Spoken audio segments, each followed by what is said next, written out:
Bueno, muchas gracias por la invitación. Eh, yo les confieso que la pregunta cómo vendrá el 2019, mi respuesta es no tengo idea. ¿Ah? Yo creo que los pronósticos de un deporte que se va pasando cuando se fuma la juventud. ¿Ah? Eh, y solamente les queda a los economistas como, como deporte, que por lo demás tienen la virtud los economistas que cuando están en el gobierno hablan de la economía internacional, eh, cuando están en la oposición hablan de la economía doméstica como la causa de su fallo. Y tengo que también agregar una segunda explicación, que no voy a hablar de las dos cuestiones que sí creo que son más importantes para el 2019. Yo creo que la primera es cómo vamos a encajar, particularmente los hombres, esta revolución cultural, social, política, económica, que trae consigo el nuevo poder de las mujeres, la demanda por relaciones igualitarias, que va a modificar nuestra vida doméstica, nuestra vida familiar, desde luego, nuestra forma de trabajar, y va a modificar incluso la forma en que se desarrolla la seducción. O sea, y no sabemos cómo vamos a reaccionar los hombres ante esta revolución en ciernes.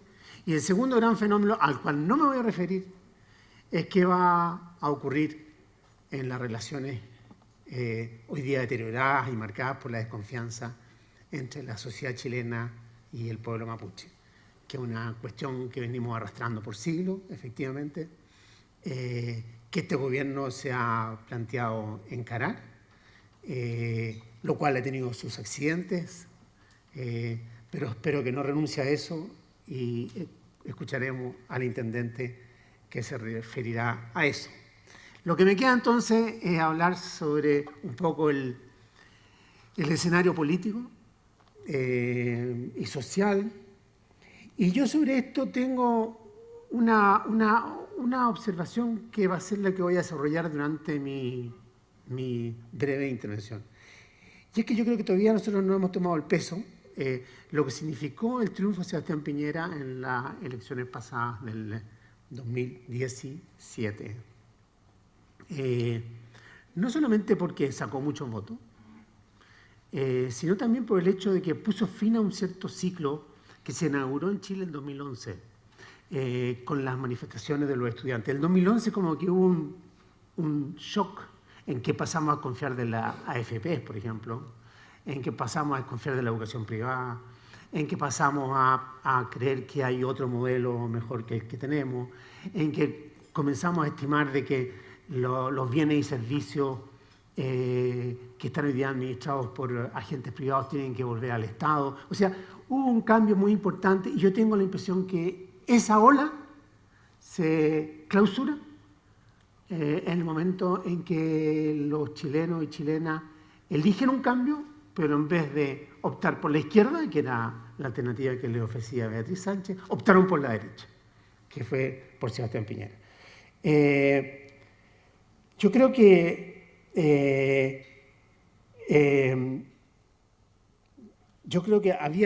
hay que reconocer que si uno hace un poquito de historia, aquí hubo un largo ciclo, que fue el ciclo de la concertación, que va del 90 hasta el 2010 prácticamente. Un ciclo en el cual se caracterizó, bueno, por consolidar la democracia, por poner en el centro de la vida de la sociedad la verdad y justicia en materia de derechos humanos, el restablecimiento del poder civil sobre las Fuerzas Armadas, que incluso hemos visto en los últimos meses y años que no fue completo, pero ese fue un proceso que marcó mucho ese periodo, y sobre todo la introducción, así como homeopáticamente, muy gradualmente, de elementos socialdemócratas al modelo que había sido instaurado en el Chile de los 80, era así llamado modelo neoliberal. Ese gran ciclo comienza a desgastarse, se comienza a desgastar particularmente bajo el gobierno de Bachelet I. Quizás su forma más expresiva de desgaste fue la emergencia de Marco Enrique Minami de Meo, O sea, una fractura de la coalición gobernante. Lo digo esto, lo saco a colación, aunque parezca una rememoranza muy histórica, porque hoy día la derecha tiene su propio meo, tiene su hack, que es José Antonio Cast. Son muy enervantes estos personajes que dentro de una coalición comienzan a acusar de que están traicionando los principios, de que se está gobernando con las ideas de los adversarios, que se está negociando todo debajo de la mesa, y que para qué conseguimos el gobierno si no hacemos lo que realmente deseamos hacer. Es bien enervante. Bueno, cierro el paréntesis. Pero claramente esto se desgasta. Sale electo finalmente Sebastián Piñera I, el año 2009-2010. Pero fíjense que ustedes que si uno no tiene un recuerdo muy claro de lo que fue Sebastián Piñera I. Fue una cosa importante que terminó el ciclo de la concertación. Eso no deja de ser. Tuvo otra cosa importante que demostró que la derecha podía gobernar el país de la concertación. Sin problema de afectar a libertades civiles, ni violar los derechos humanos, ni nada por el estilo. De este modo se desprendió del estigma de la dictadura. Eso fue importante. Pero aparte de eso, no es mucho más lo que hizo. Y la idea de que se pudiera proyectar a un segundo, a un tercer gobierno, o sea, iniciar un ciclo parecido de la concertación, se evaporó, ¿no es cierto?, ante esta figura de Michelle Bachelet, que ganó holgadamente esas elecciones. Y esto tuvo que ver mucho, y yo creo que cada vez tenemos que darle más peso con lo que fue, como dije antes, las movilizaciones del 2011. Eso afectaba la línea de flotación del gobierno de Piñera I. Y diría más, Piñera I nunca supo cómo encajar, cómo interpretar esto. No supo si tenía que sumarse y reconocer que aquí había algo cierto, o tenía que enfrentarlo. No supo qué hacer. Y terminó como terminó. Y esto dio lugar, y perdón que vuelva a la historia, pero me parece que eso es lo que uno comienza a hacer a partir de cierta edad. Viene Bachelet II, que es un cambio muy importante, porque Bachelet II, recuérdense que se configura sobre la base de una nueva coalición política, que es la nueva mayoría, que es la concertación, la antigua concertación más el Partido Comunista. Unir al Partido Comunista con la concertación no era fácil ni evidente, porque fueron dos fuerzas que estuvieron enfrentadas en su oposición a Pinochet. Uno estaba a favor del no, y por tanto de usar los mecanismos institucionales de la dictadura para producir el cambio, y el Partido Comunista estuvo en contra de esa opción. Incluso defendió una postura más militarista, de provocar un quiebre, una ruptura con la institucionalidad de la dictadura. Entonces, se produce una nueva coalición, la nueva mayoría, es un nuevo planteamiento programático que es mucho más radical que el de la concertación. La idea es desmercantilizar, digamos, hasta que duela, y pone en el centro de la agenda la cuestión de la desigualdad. Hay una clara hegemonía del laicismo, digamos, dentro de la centroizquierda, con un desplazamiento a un lugar más secundario de la democracia cristiana, que se encarga solamente de subrayar los matices. Pero ocurre que y se anuncia, ¿no es cierto?, anuncia Bachelet II que se inicia un nuevo ciclo, con una nueva generación, como figuras como Peña y Lillo, y que cambiamos el binominal, cambiamos la estructura tributaria, cambiamos todo el sistema educacional, introducíamos grandes banderas liberales, que sea un matrimonio igualitario, nuevos derechos de la mujer. O sea, se iniciaba un ciclo largo. Esa era la ilusión y la expectativa. Creo que es bueno recordar esto, porque estas veces se pueden repetir estas mismas ilusiones con otro cariz político. Y eso se frustró, ¿no es cierto? Eso se frustró, y se frustró muy rápidamente. Se frustró en parte, hay que tener en cuenta, primero porque la economía por las razones que sean, ¿no es cierto? Los economistas de gobierno decían que eran por factores externos, los de oposición por factores internos, porque aquí en general los roles se invierten de acuerdo después del día de la elección. Pero por las razones que sea, la población le imputó esto a las reformas de Bachelet. ¿Cierto o no? Se le imputó. Después yo creo que la gente comenzó a leer la letra chica en lo que se refería a la igualdad, particularmente en educación. Es muy buena la igualdad, siempre que no me toque a mí. Siempre que no sea yo quien tenga que ceder alguna diferenciación en favor de la igualdad del otro. Y esto pasó con el copago, esto pasó con la particular subvencionada. Vino además la corrupción como un fenómeno que afecta, digamos a la familia presidencial, y en general también un sentimiento de ineficiencia. Este es un gobierno con muy buenas intenciones, pero ineficiente, de capitán a paje, con poca autoridad, con poca capacidad de tomar decisiones, con mucha comisión, con mucho ruido, pero con pocos actos. Bueno, y termina esto con una derrota bastante apabullante de la nueva mayoría, con una emergencia del Frente Amplio, casi como niño símbolo de este periodo. Y a esto se suma un factor que yo creo que hay que tomarle también el peso, que es un cambio de la ola cultural en el mundo. O sea, cuando los comunistas, se decía de los comunistas chilenos, ¿no es cierto?, que cuando llovía en Moscú, aquí se resfriaban. Podemos decir lo mismo de Trump. Cuando sale en Estados Unidos elegido Trump, eso es un fenómeno que va a tener impacto sobre todo el mundo, y desde luego que tiene impacto sobre nosotros, sobre América Latina. Ya ha tenido mucho impacto. O sea, hay hoy día una ola conservadora que está sacudiendo Europa entera.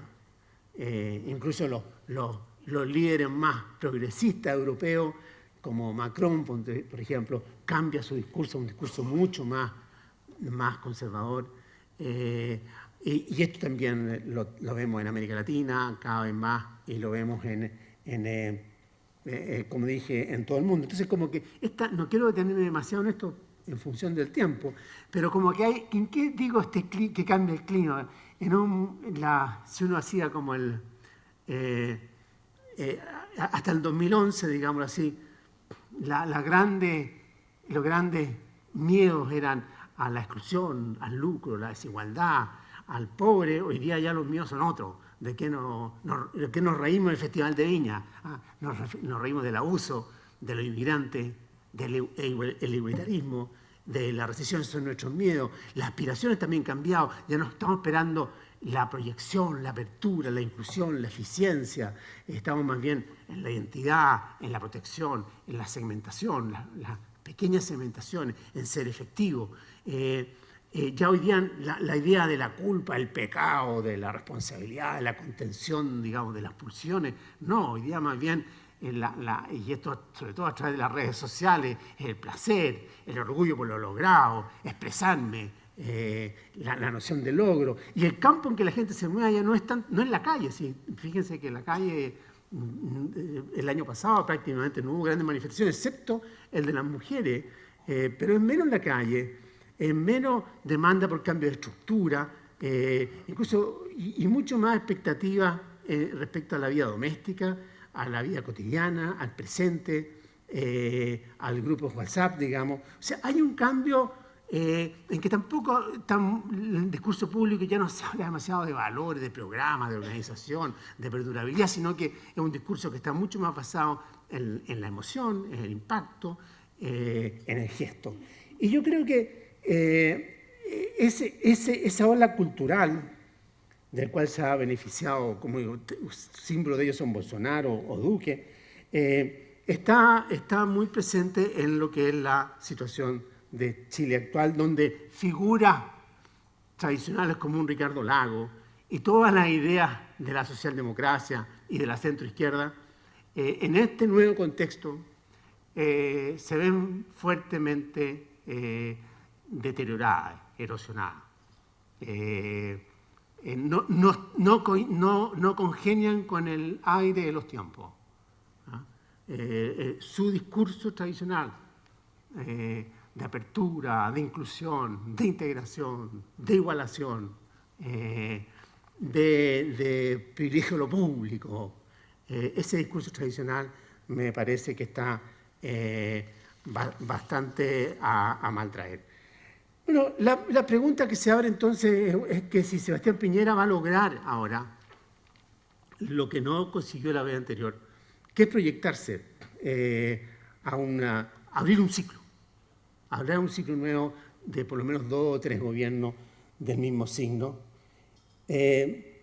Yo que no soy partidario de este gobierno, que no voté por él, yo tiendo a ser bastante más optimista respecto de esto que su propio partidario. Los adherentes son más los peores críticos que tiene este gobierno.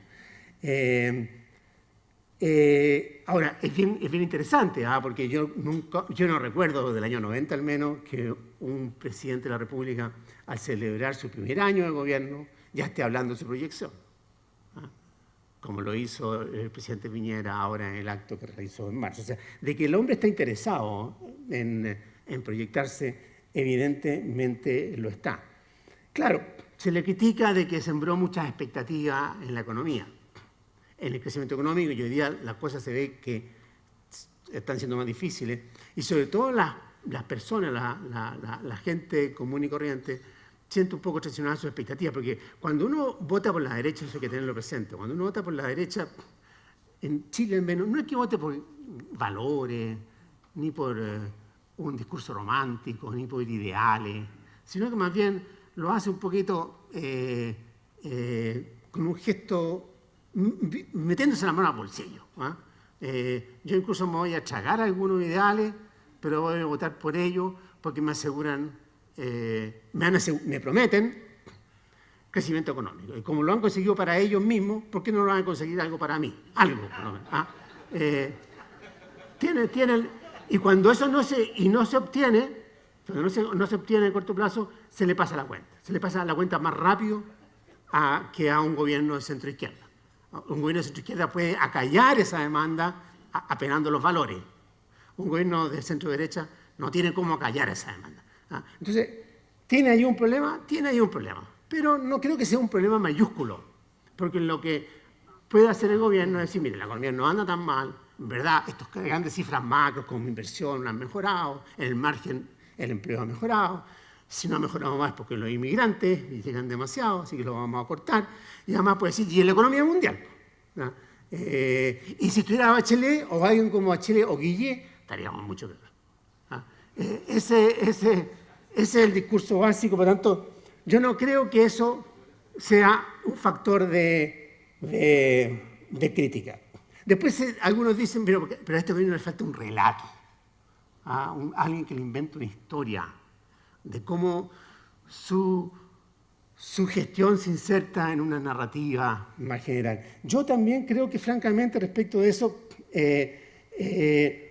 soy medio escéptico. Eso no está en el ADN del presidente. Este es un presidente, primero, que cree más en la gestión que en los cambios estructurales. O sea, por lo demás, este no es un equipo de gobierno que estime que el país está mal, que hay que cambiar esa estructura, ni cree que los cambios de estructura generan milagros. Cree más en la gestión. Y en la astucia que está envuelta en una buena gestión. Se siente en general mucho más cómodo en la acción este presidente que en el planeamiento. Le gusta más dar órdenes que negociar. Y está pensando mucho más en el impacto inmediato que en los libros de historia. O sea, por lo tanto, yo creo que este gobierno va a seguir un poco de la manera en que está, digamos, mostrando que la economía está mejor que como estaría con Guille, como decía, buscando eficacia respecto a cómo enfrenta hechos concretos, digamos. Yo creo que este es un presidente que cuando se levanta en la mañana y recibe el informe de prensa diciendo que hay, no sé, alguna catástrofe, algún desborde, algún incendio, se entusiasma, se le hace el día, digamos, porque le gusta la acción. Un Ricardo Lagos se frustraría porque dice, no puede hacer la reunión de estrategia. No, él feliz que no haya reunión de estrategia. Vamos donde están los hechos.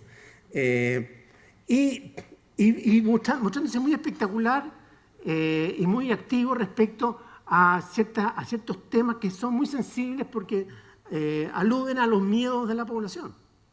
los miedos en materia de seguridad, los miedos en materia de inmigración,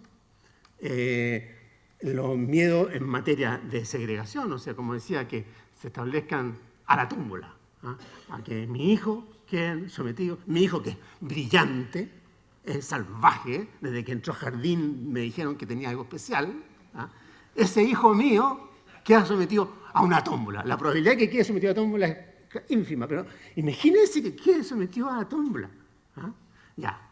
O sea, son miedos como muy ancestrales, sobre temas que no son relevantes, pero que logran mantener al gobierno con una cierta popularidad. En ese sentido que también, o bien, digamos, levantar el fantasma de Venezuela. O sea, hay que recordar que este fue un factor muy importante en el triunfo anterior, en el triunfo electoral, y por tanto mantenerlo vivo es súper relevante para el gobierno. O sea, lo que quiero ir a lo siguiente. Este es un gobierno que no necesita una narrativa. En este gobierno la narrativa está en las decisiones, en los actos, en los hechos, en los gestos, en las emociones que es capaz de despertar semana a semana. Esta semana me toca aula segura, la próxima semana me toca diálogo con la oposición, la próxima semana ojalá me toque un incendio, la siguiente Cúcuta, así, vamos adelante. ¿Ah? Entonces, los que están esperando, y eso me refiero a los partidarios del gobierno, es que, por favor, instalen una narrativa. Yo creo que le están pidiendo algo que este presidente no puede dar, ni debe dar. Y mal no le está yendo por esta vía.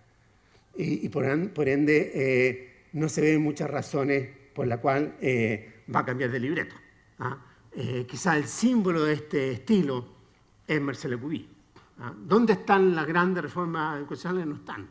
¿Ah? ¿Dónde está la nueva orientación? No está. Pero sí hay medidas concretas que van dando un cierto tono diferente al que había. Y digo, no le está yendo del todo mal porque, como dice con razón el presidente Piñera, tener hoy día un 40%, un 37% de popularidad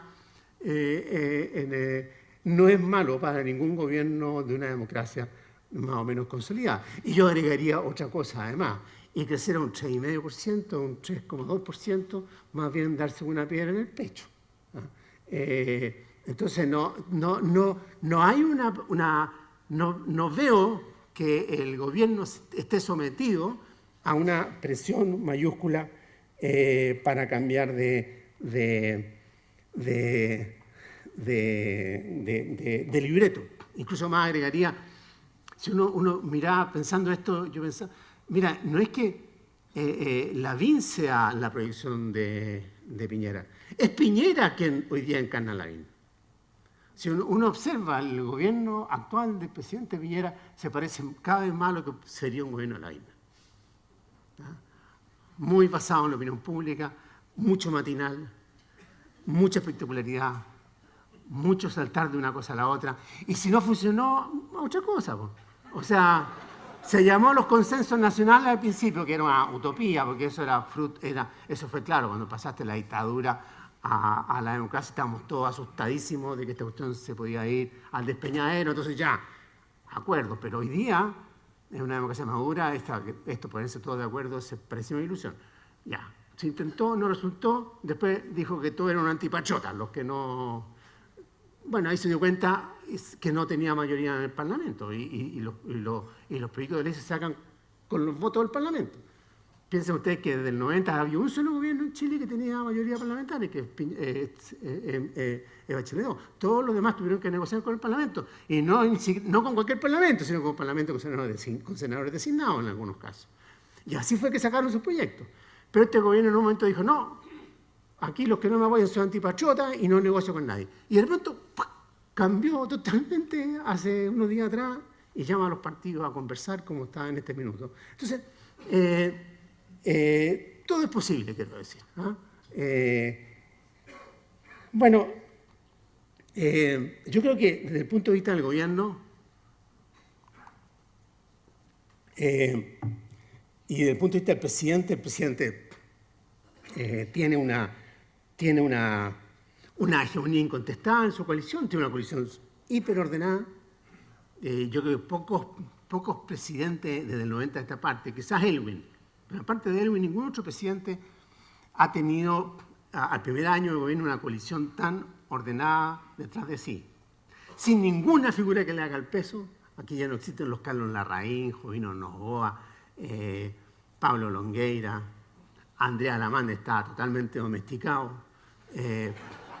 incluso tiene una pequeña parte de sí mismo en el gabinete, y Andrés Chadwick está cooptado. O sea no hay nada que le haga el peso. Yo creo que el único fantasma que ronda por ahí es este señor, que vemos aquí en la foto. Porque es un fantasma que puede resultar atractivo, puede comenzar a capturar a parlamentarios de RN o de la UDI, como lo ha mostrado, pero el presidente de la República sabe que esta es una amenaza. Él aprendió de Bachelet. Bachelet no solamente no enfrentó nunca a Meo, sino que en cierto modo lo cobijó. En cierto modo veía en Meo aquello que ella no se atrevía a hacer. Y no lo enfrentó, hasta que ya el tren era demasiado grande. Y eso le costó el triunfo, la derrota a Frey, y eso fue la razón del triunfo de Piñera. En ese sentido, Piñera 1 ganó muy accidentalmente, que es muy distinto al caso de ahora. En ese sentido, si usted observa el presidente Piñera y la coalición está buscando enfrentar a Kast. Y de manera de enfrentarlo es muchas veces tomando sus banderas. Digamos, no hay ninguna duda que la visita a Bolsonaro, tal cual fue malo para Kast. Pero yo veo la única amenaza que yo veo. Yo creo que y esta es otra gran ventaja que tiene el gobierno, es que no tiene una oposición, ¿no es cierto? Como quedó de manifiesto recientemente en la elección de la mesa de la Cámara de Diputados. Son distintas oposiciones con fines muy diferentes, que ni siquiera pueden mantener estos acuerdos de administración, como lo han llamado. Muy curioso que un grupo político, una corriente política establezca acuerdos de administración. No son acuerdos programáticos, no son acuerdos, digamos, de visión del país. Entonces, no veo nada por ese lado. Y yo creo que para adelante, y con esto termino, ¿qué espero para el 2019? Yo creo que nada distinto. Yo veo muy poco viable estas grandes reformas estructurales, primordialmente no porque la oposición sea tan obstruccionista, sino porque al gobierno no le interesa demasiado. Yo no creo que el gobierno sabe que no se cortan las venas por esto. El gobierno sabe que su suerte y su proyección depende mucho más de su capacidad de tomar estas decisiones puntuales a lo Lavín. ¿Ustedes creen que Lavín va a plantearse una reestructuración, una reorganización del municipio de Las Condes? O sea, es perder el tiempo. O sea, ese tiempo mucho mejor lo ocupo en Twitter. O sea, yo no veo que el gobierno realmente se vaya a cortar las venas. Este gobierno no tiene el carisma de Bachelet. Bachelet estimaba que si no hacía los cambios estructurales fracasaba. Este presidente estima que si no elige a alguien, a un sucesor, fracasa. Que entonces es muy distinto. Y para elegir un sucesor, estoy bien, voy bien. Agitando ciertas banderas que respondan a los fantasmas, a los miedos de la gente y a sus aspiraciones, y preocupándome de la gestión y actuando bastante espectacularmente respecto a los accidentes, desbordes y contingencias. Entonces, puede ser, ojalá, que se llegue a un cierto entendimiento respecto de una reforma, que sería la de pensiones. Me encantaría que se restablezca en la agenda del gobierno la cuestión de la Araucanía, que como que de pronto también quedó deslavada, porque desde el punto de vista de su rendimiento, a la luz de estos criterios que acabo de mencionar, el rendimiento era escaso. Entonces, pero en suma, lo que quiero decir es que si me preguntan si va a cambiar demasiado en el 2019, ¿no? ¿Y hacia dónde vamos? Yo creo que vamos efectivamente a un nuevo ciclo. O sea, yo creo que con todos estos rasgos que he dicho, que son muy distintos a los de gobiernos anteriores, el presidente Piñera está inaugurando una nueva forma de gobernar muy del siglo XXI, muy millennial, muy postmoderna, y que si las cosas siguen como están, le debería permitir, si las cosas siguen como están y si no se produce un accidente, porque en estos tiempos cualquier accidente puede ser fatal, pero si no se produce ningún accidente, debería permitir dejar a un sucesor a su cargo. Gracias.